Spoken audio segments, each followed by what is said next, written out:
Okay. Oh, someone's already up on chat. Really? Okay.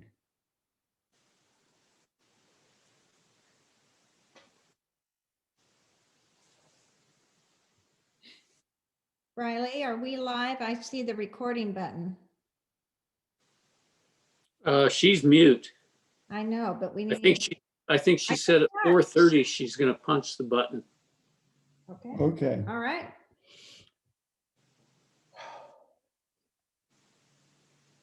Button pusher. Okay. Raise hand. Button. All right.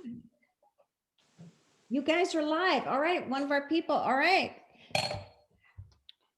Well, hi, everybody. Welcome to the second Foxen virtual tasting. We're looking forward today to fill you in on what you've just received in the mail.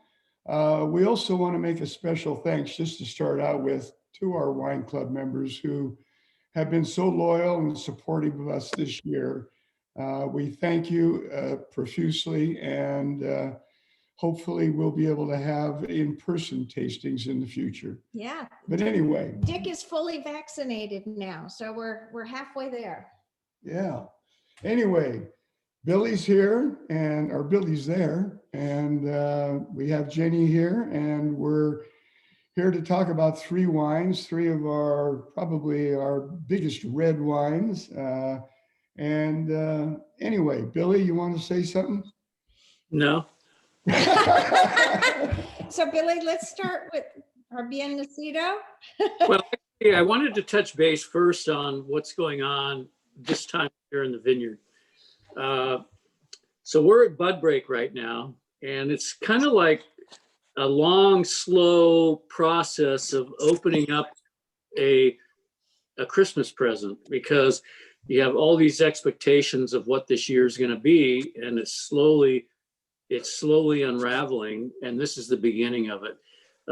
We've done our winter Zen work in the vineyard, which is like my favorite time of the year, when we've gone in and pruned from last year and setting up this year, and now the buds are breaking and starting to come out, and it's an exciting time, but it's also a very precarious time weather-wise. We had a hailstorm yesterday. Actually, it was on Thursday. We had a big hailstorm, and I was concerned that we were going to have damage up there, but after David inspected the vineyard this morning, we're good. And the Tinnaquac Dry Farm Vineyard is where we're farthest out, because Chardonnay is always the first to bud out. But it's a very exciting time of the year, because it's starting to tell us what the 2021 vintage is all about. And so we've opened a new chapter, and we're starting to read into it. So it's awesome. So Billy, is this the what pictures we're looking at here, this Chardonnay from Tinnaquac? Is there which clone is it, or are they both budding out now? This looks to, it's hard to say which clone it is, because they're all pruned the same. But they're all about the same, right? The two clones come out about the same time. So Billy, this vineyard being dry farmed, and how much rain have we had this year, and how does the prospects, I mean, you don't know what rain we're going to get. We haven't had enough rain. We've only had 3 rain events. Okay. And so that's pretty odd. But between those 3 rain events, the second rain event was 5 inches of rain, which was huge. And the vineyard pretty much took it all in. We had a little over 1 inch this last few days for our 3rd rain event of the winter. And we had the vineyard prepared just perfectly to soak it all up. So we're at 9 inches, which is about 60% of our average, but they've been good enough to, and after last year's a little bit above normal rain, I think we're good for 2021, but we got to start thinking about 2022, because if we're short on rainfall this year, that's really going to affect us in 2022. Why is that, Bill? Because the roots are still relying on a lot of last year's moisture. And everything from last year's moisture that the vines pulled in, they've got it stored in there. So if there's not much rainfall for to get up into those vines this year, we're going to be shy next year. So everything in the vineyard sets the course for the following year. All right, so I want to encourage everybody. There's a Q&A box on your screen. I think it's probably at the bottom. Please ask us questions. Let's stump Bill and Dick tonight. So Billy, let's go ahead and start talking about the Block 8 Bien Nacido Pinot. Okay. A little bit of history about Block 8. This was a deal between us and the Miller family at Bien, who are the owner and proprietors of Bien Nacido Vineyard. Back in 1995, we started this relationship, and we actually were able to pick this site at Bien Nacido and plant it to our whims. And so it's actually a heritage planting for Foxen. It's a monopoly for us. It's just under 12 acres. It was, again, planted in 1996 for us. And it's been a phenomenal ride, and it's continuing. And the wine tonight is the 2017 vintage of Block 8. And they just seem to get better and better with every vintage. So we're getting into mature vines, very mature vines now. And Bien Nacido, you have to understand that it's this place that's perfectly situated as far as a vineyard goes. and this is a site that should have been planted 200 years ago because it's just such an awesome site. It sits on mesa and slopes above the two rivers, the Kiama and the Sisquoc, and it sits just east of the narrowest gap in the Santa Maria Valley. So we've got, coming from the south, Fugler's Point, and outcropping on the north, White Rock, and that's the narrowest gap in the Santa Maria Valley. So it acts kind of like a wind block, and so it offers perfect protection from the valley winds, and it sits on deep, well-drained soils underlaid by shale, Monterey shale, nice cobbly understory of the vines, and it's blessed with great climate and exposure and slope with a long, cool growing season. So it's a perfect situation for Pinot Noir, and it's great. So Billy, you were Yes. just age. I've got a great question first from Scott.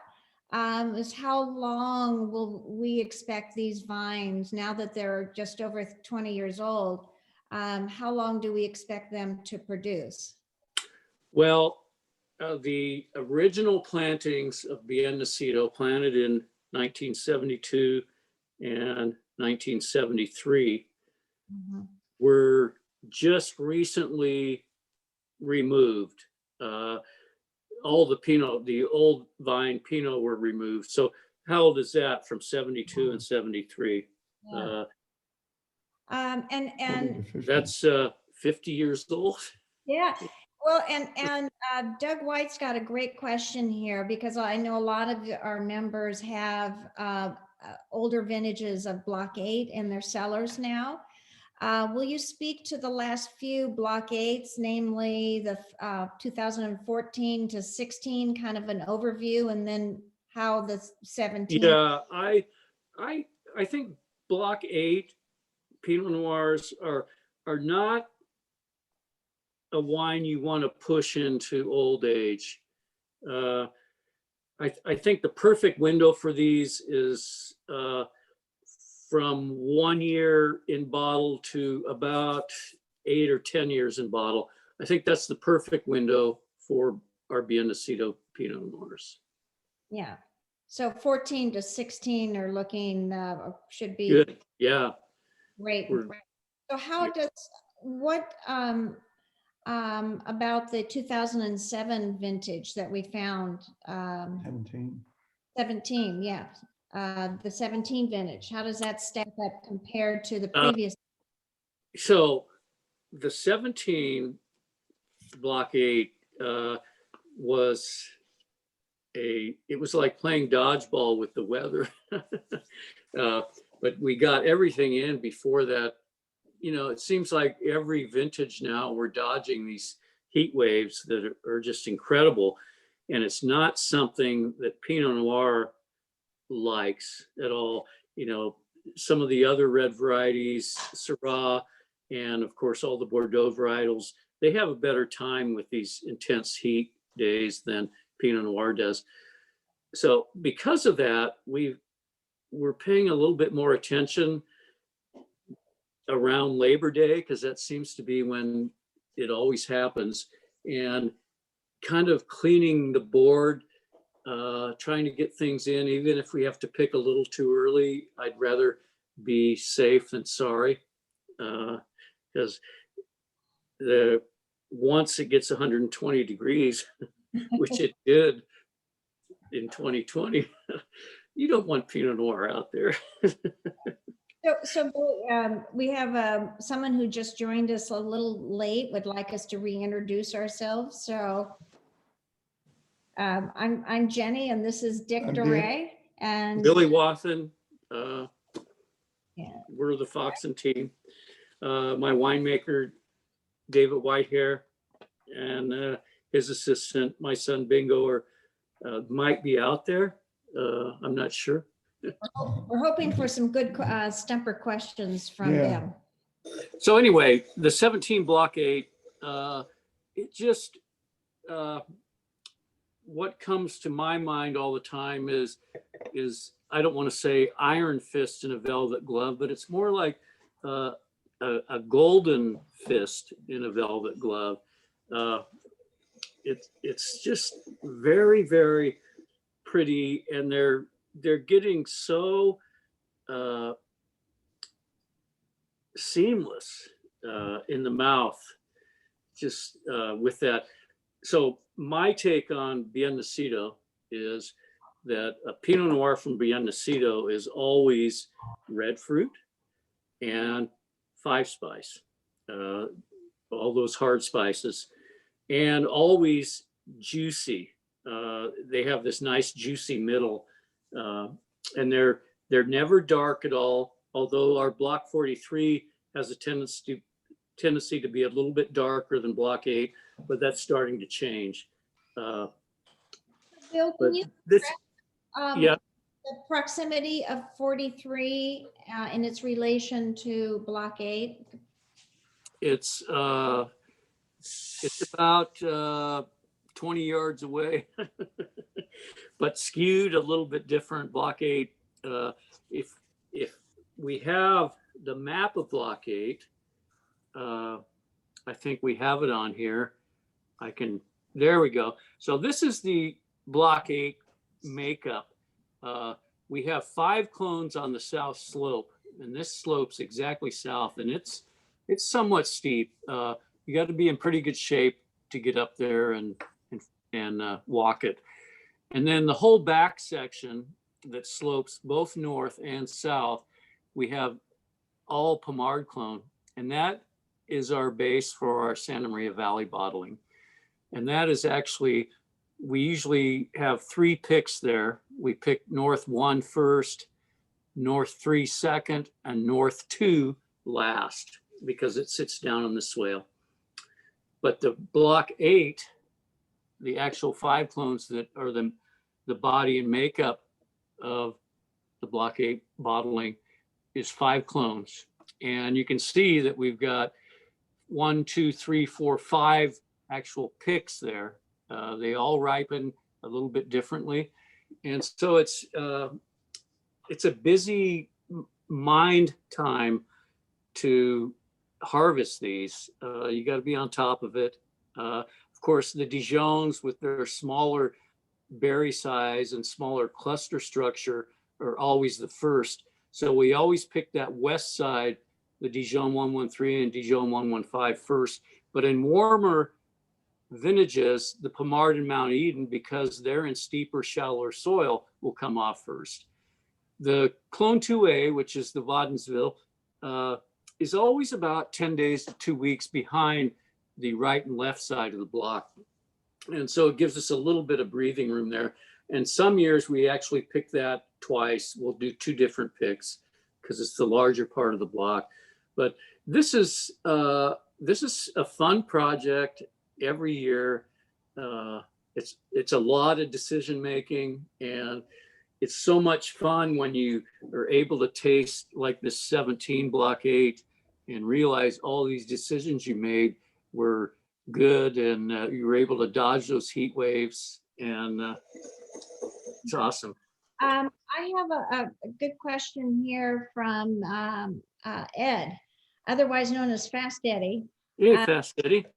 Yeah. So how does the ageability for block 43 compare with block 8? I would put it kind of in the same boat. It's just, it's 10 years younger, the vines are, and because it's 2 clones of Dijon 667 and 777 that are very small berries, it has a tannic structure that block 8 does not have. And so in its younger years, it's been a little bit tannic. And I've just noticed in the last 2 or 3 vintages where it's starting to come out of that and starting to open up, starting to flower and be awesome. So I would keep it in the same window of right. 1 to 8 to 10 years. And just to back up a little bit, when you referred to retiring, Leslie wants to know how far do you know in advance when the key trigger is when to pull the vines? Economics. Yeah, if you're only down to a half ton an acre, yeah, and the vine is diseased, and that disease has a possibility of infecting other areas around it, other blocks around it, it's time to pull out. And block 8 isn't even close to that. It's very healthy right now. So I'm not too worried about that or block 43. I have a question, a general question, and that I can answer. Someone wants to know if we're going to be posting a recording of this, and yes, we can do that, and we'll let you know, because that's good. Right. You want to move on to this? The other thing about this wine that we have, if I can get the barrel shot there, these barrels, we have this relationship with the Francois family, and these are very, very good barrels, very expensive barrels, but you can see these are the barrels I use for our block 8. These are from the Francois Frere Tunnelery, and the VTG is very tight grain. That's the tightest grain French oak we can get. And then we have them toasted medium plus, and we have them toast the heads too. We don't really do that with some of the Bordeaux varietals, but Pinot Noir really likes this toast. Yeah. And you can see the 4Y on there. These staves, you can see the staves of this barrel, were actually aged in the yard for 4 years. So in 4 years, you're leaching a lot of tannins out of those staves. So this wood and the wine in it is as smooth as it can get from the get-go. So we pay extra for the extra 2 years of, we buy 3-year and 4-year aged staves to make our barrels. So, and it does really well with all of our Pinots. So Bill, just an observation here as I'm as the wine is opening up in my glass, it seems like I'm sensing more Pomard than I'm very often get. But it's just been open. Is the composition of the clones about There's very, very little Pomard in this because we only have 3/4 of an acre of Pomard on that 5-acre front. So yeah, but there's a softness to it. most of the Block 8 bottlings are dominated by the 113, 115 Dijons and the 2A. It'd be nice to have a bigger presence of the Pomard and Mount Eden on that south face, but we don't. I've got a couple of questions here that are good. Jim Cordes wants to know about these barrels. What are they costing these days? Oh, $100. But 1,000 to 1,200 a barrel, US dollars. and there's another good question here. Have you ever become emotional having to pull a specific area of vines? Oh, That seems to be a are you focus. kidding me? I'm I'm a crier. So yeah, it's hard. And one of the things I love is working in the Ernesto Wickenden vineyard that was planted in 1966. And that vineyard will make you cry without pulling a vine out. It's such a good space for me to be in there. It's awesome. Yeah. So yes, I have relationships with all these vines. That's good. All right, so that's the end of those. So Someone else- Block 8, my favorite matchup with this is duck frites.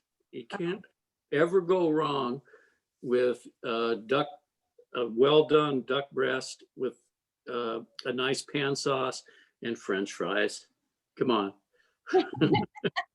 It's hard to beat game like duck with the Block 8. Yeah, but actually you can do something so simple like just a roasted skin on bone in chicken breast, and this wine would be all over it.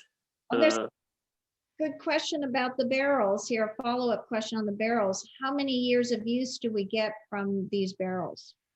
We move them, we use them in certain situations, and then we move them down to other programs. So we use them, say, those 4-year and 3-year age staves from Francois Frere.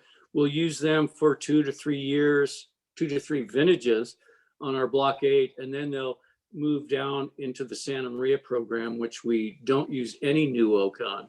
So as long as they hold wine and have integrity and are disease-free, we will keep using them. Yeah, that's a good question. Move on to Syrah.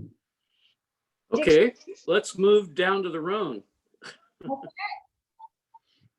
I'm gonna get a dump bucket here. Okay, this is our Yeah, go ahead. 2017 Syrah Tinnaquac vineyard. Is this upper or lower Tinnaquah? This is off the Bahita block, which was planted in 2007. And this has 8% Viognier co-planted with it. So kind of like a Côte Rôtie. These are 2 French clones we have here from Intav, INTAV. Intav is essentially the French version of the U.S. Department of Agriculture. So they control all these clones that we import and plant. This vineyard is semi-dry farmed. So we have a little bit of water that we use judiciously. So it's minimal irrigation. And this is you can smell that the Viognier co-fermenting with the Viognier elevates that whole aromatic. It gives it a lift, and this is really nice. And it also darkens the it's this phenomena called co-pigmentation, whereas the skin of the white grapes has this compound that will fix the anthocyanin, which is the pigment in the red grapes, and keep it from falling out. So it actually, it makes the wine a little bit darker. Not that we want that, but the whole reason for doing this is for that aromatic lift. And Billy, I've just pulled up the chat board here to make sure. From Scott, do you ever do wild ferments with these Bien Nacido Pinots? we have not. I'm a cautious winemaker, and I don't like to. Well, I don't like to worry. I was going to say something about my sphincter, but I don't like to worry a lot during. I just like fermentations to go and have faith in them and control in them. And we do wild ferment all of our whites, but as far as the Pinots, we're starting to work on that. So it's yeah. And I think David might be a little more open to doing some of that, and bingo. So we'll see. let's see. From the Sonnenbergs, a little side question. They've got sea smoke from 07, 09, 10. How much longer will they age? So basically, they invite us. They should bring those bottles down, and we can all drink them together. As soon as we've all been vaccinated, David, bring them down. Or we'll come up. We'll come up to Santa Cruz. Oh, Susie says that life is too short. Yes, drink now. So this is, these were planted in 2007. So they're getting to the age now where they're starting to really make some really nice wine. And one thing we get out of this is we always get those dark berry fruits, unlike the Block 8 Pinot Noir, which is always that light strawberry, raspberry. This has deeper boysenberry and blackberry, but it's always got that core of like rosemary, lavender, and sage, those underbrush spices. It always reminds me of like hiking in the sage on a wet morning, and then the smell of your dog when you're done.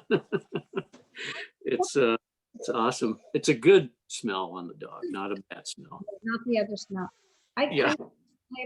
The first thing that hits me are the black pepper, or excuse me, the white pepper notes. White pepper, and that's part of that is it's a signature of Foxen Canyon.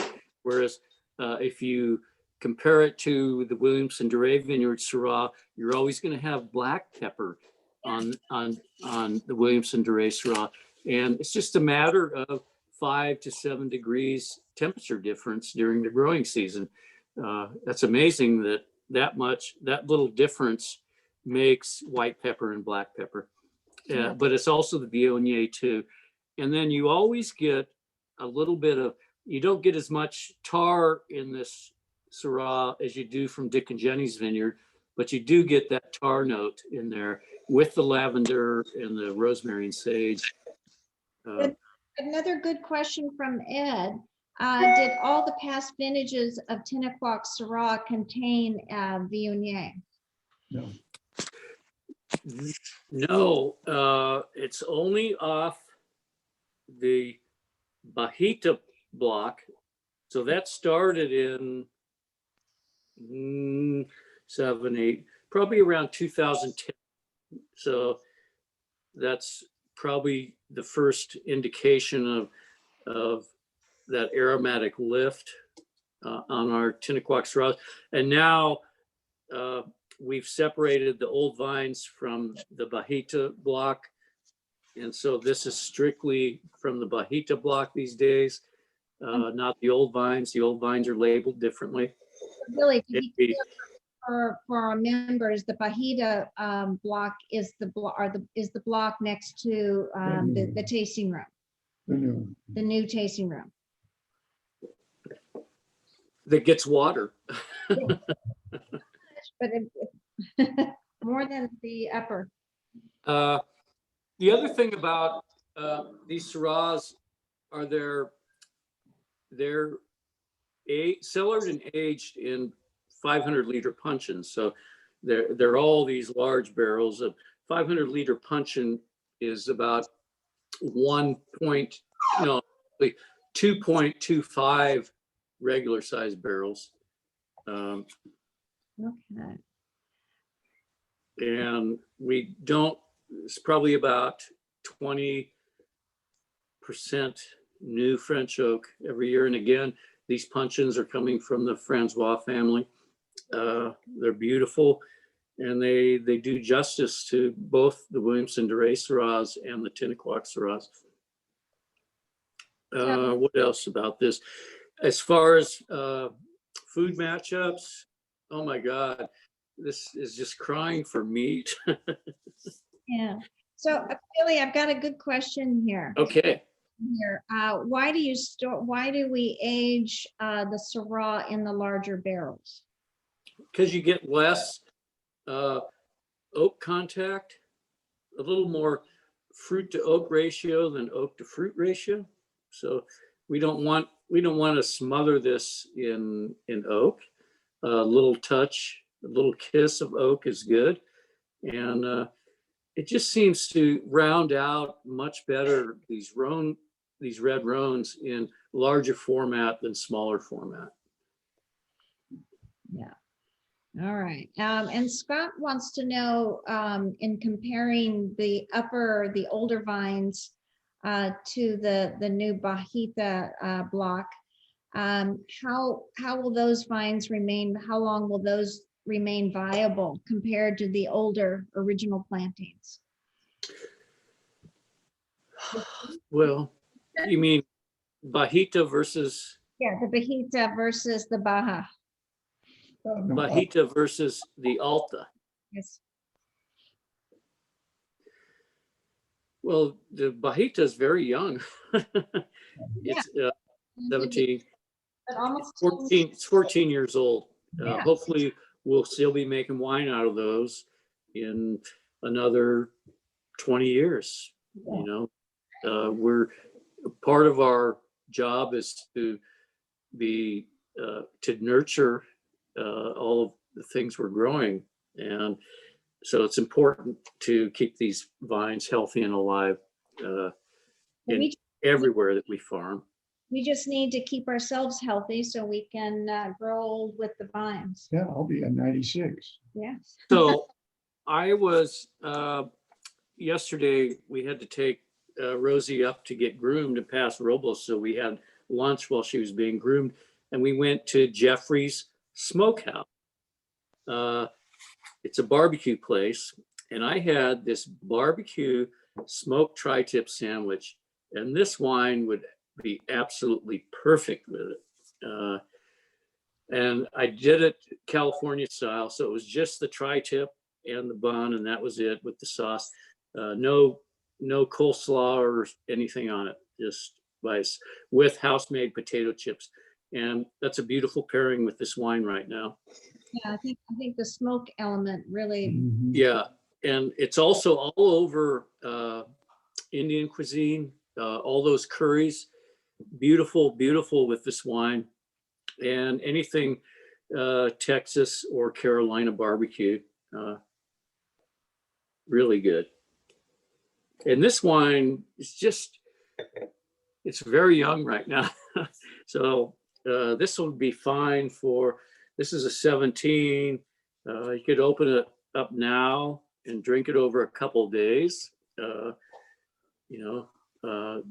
Open it, have it with dinner one night and then dinner the next night, and take notes and see how it evolves over the course of 24 hours. And you can start making your own judgments about these wines that, wow, this is really nice.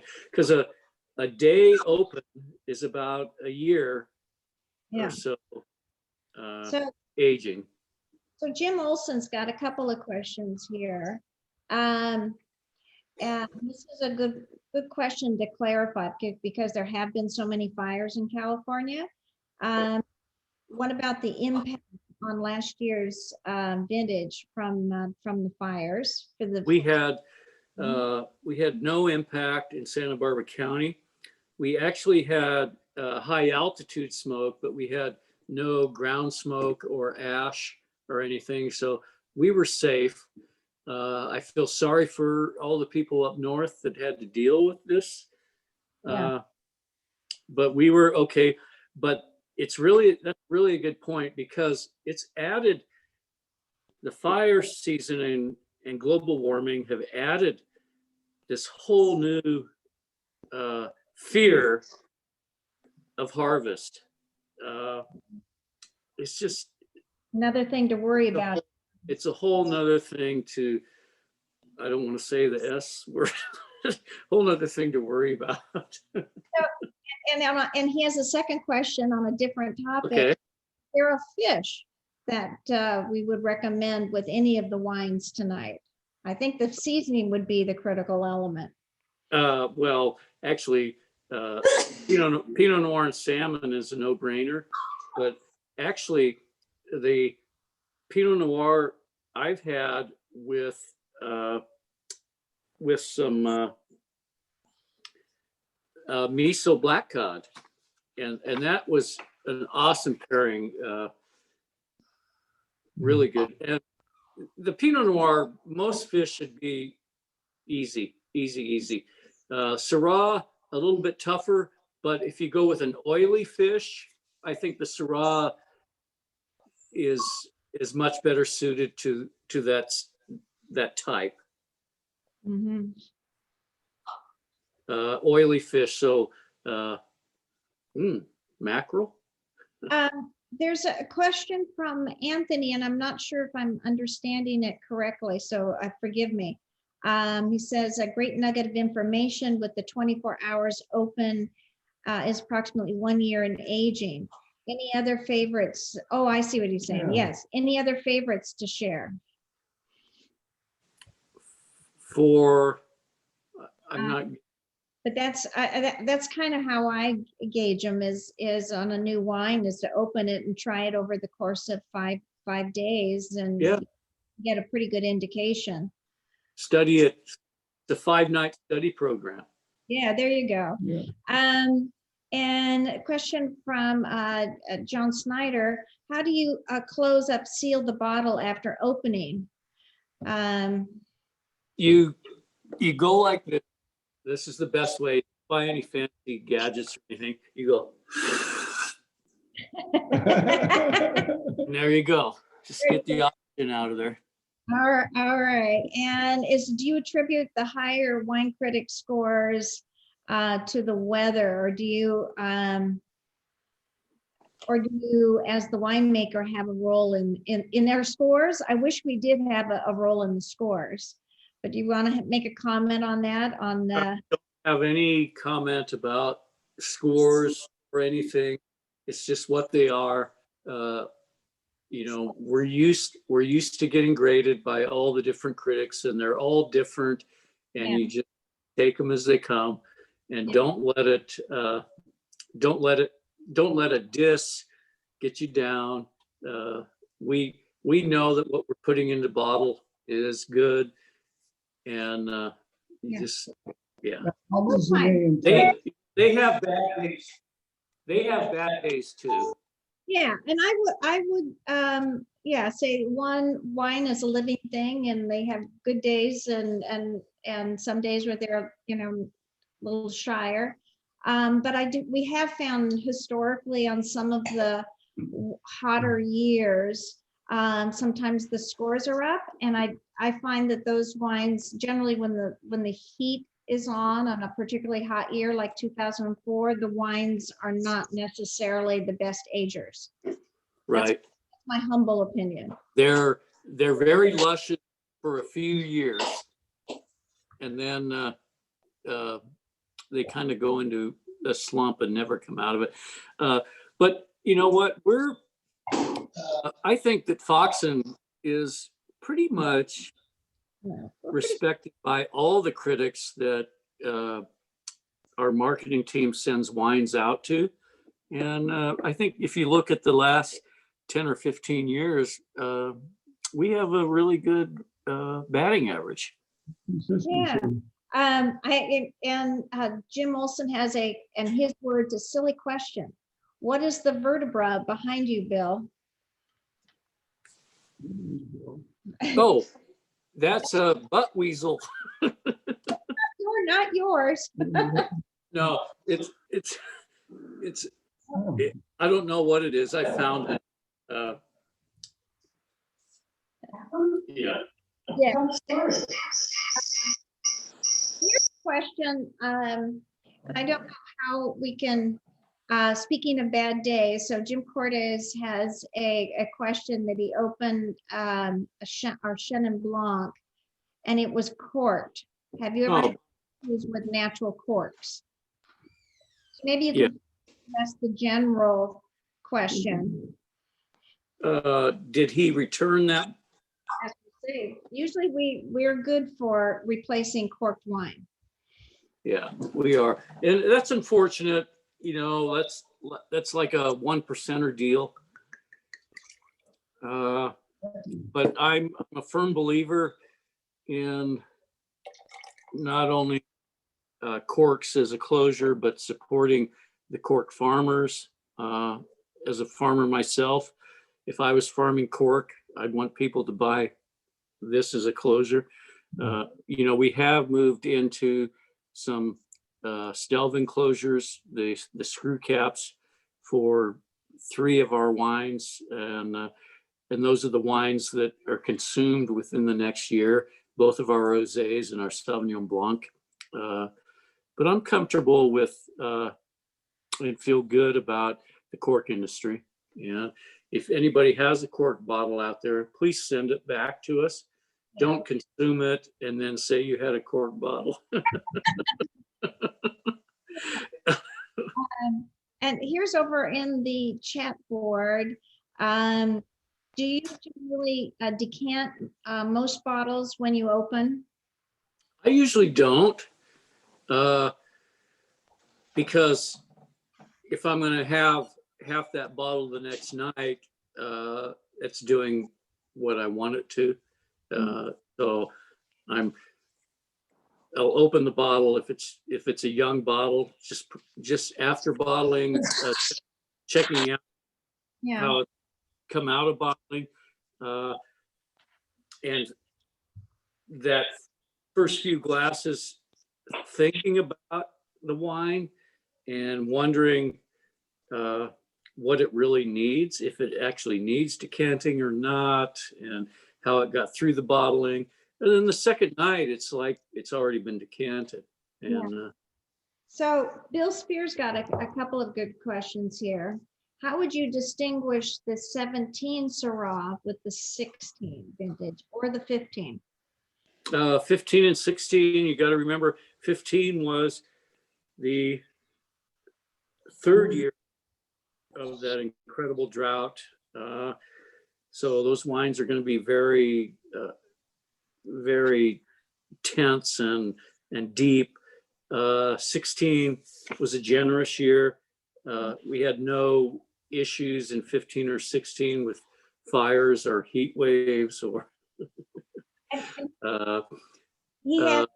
and 17, by the time we get to the Syrah, heat waves are not an issue, and we had no fires. So I would say that between 15, 16, and 17, 17 is my preferable vintage.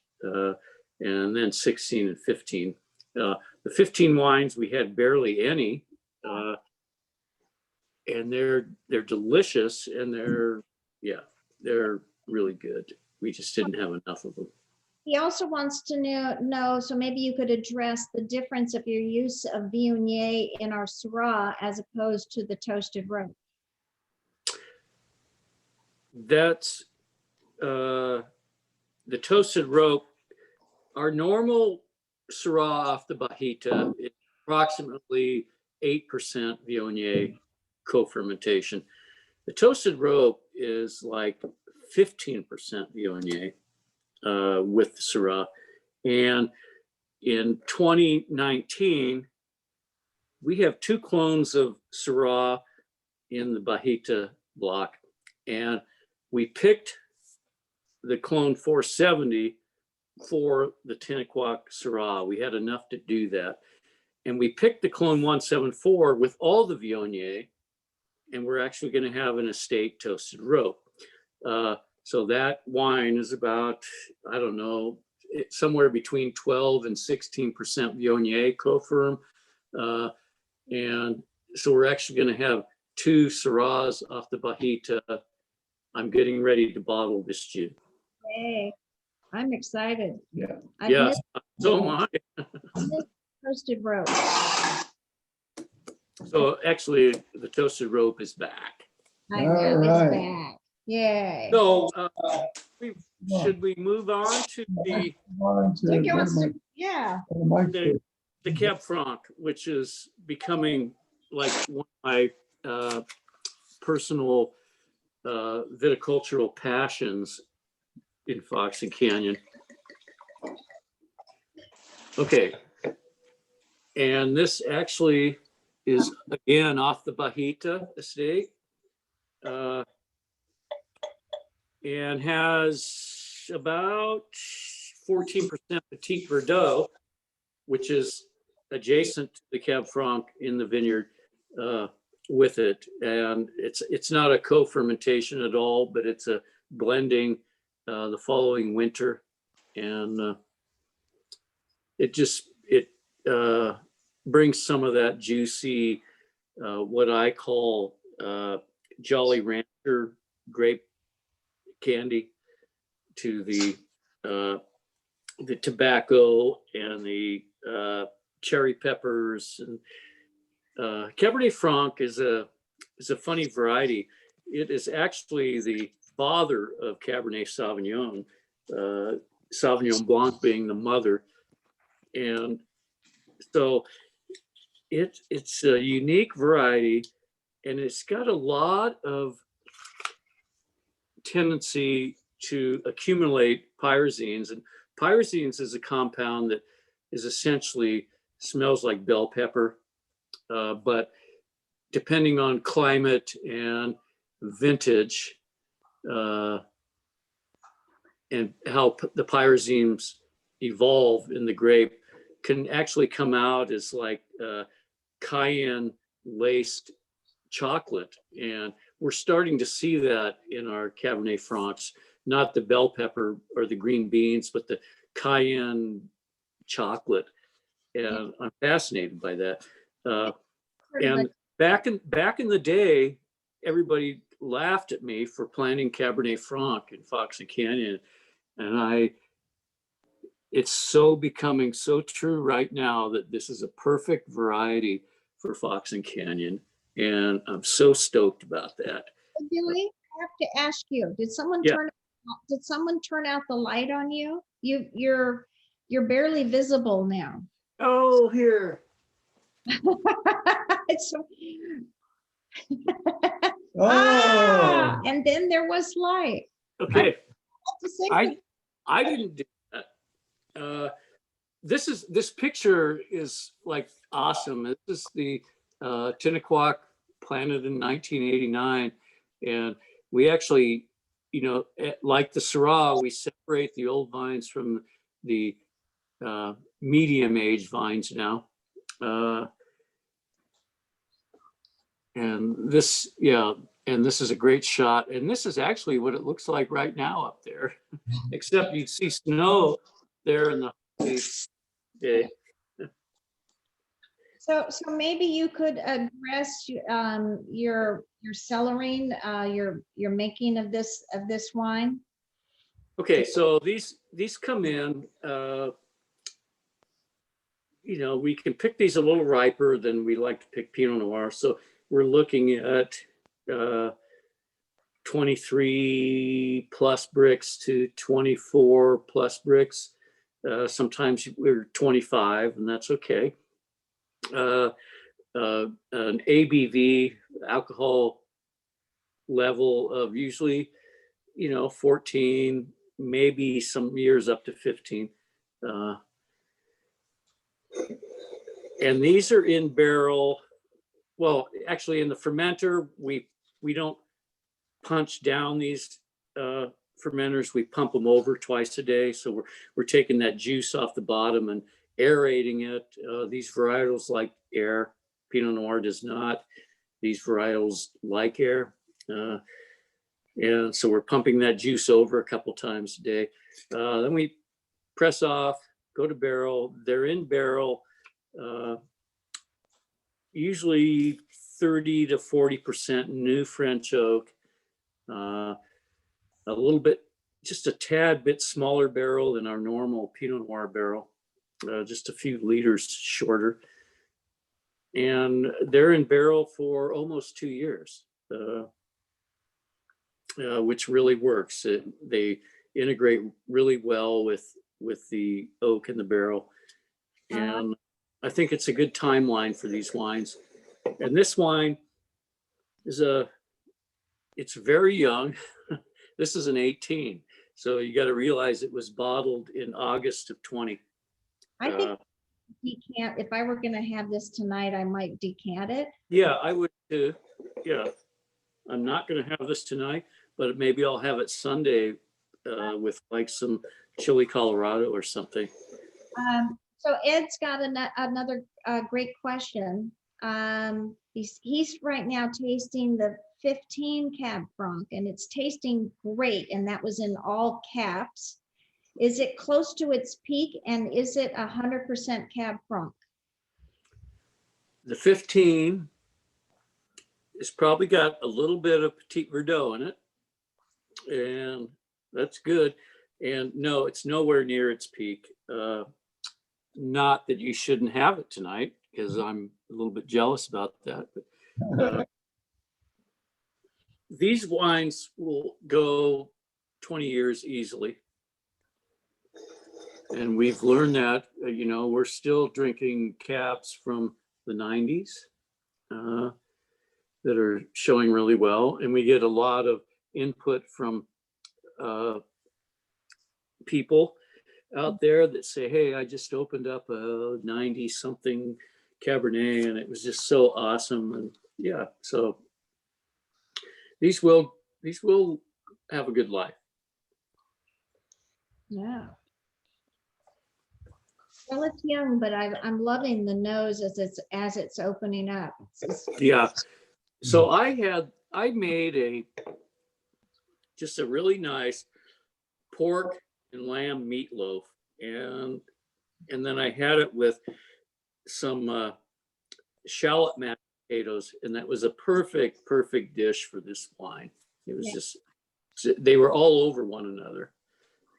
So Ed's got another great question. Can I still buy a case? And the answer is yes. As a club member, it is, you can, and I think there's an extra discount for club members during the month of the shipment, which is. Is he talking about the 2015? Oh no! Oh, maybe so. I was assuming he's talking about this, the current vintage. We'll have to inventory the library and see what we have. Well, Ed will bring some on our river trip if we can find some in the library. And a whole bunch of questions are coming in.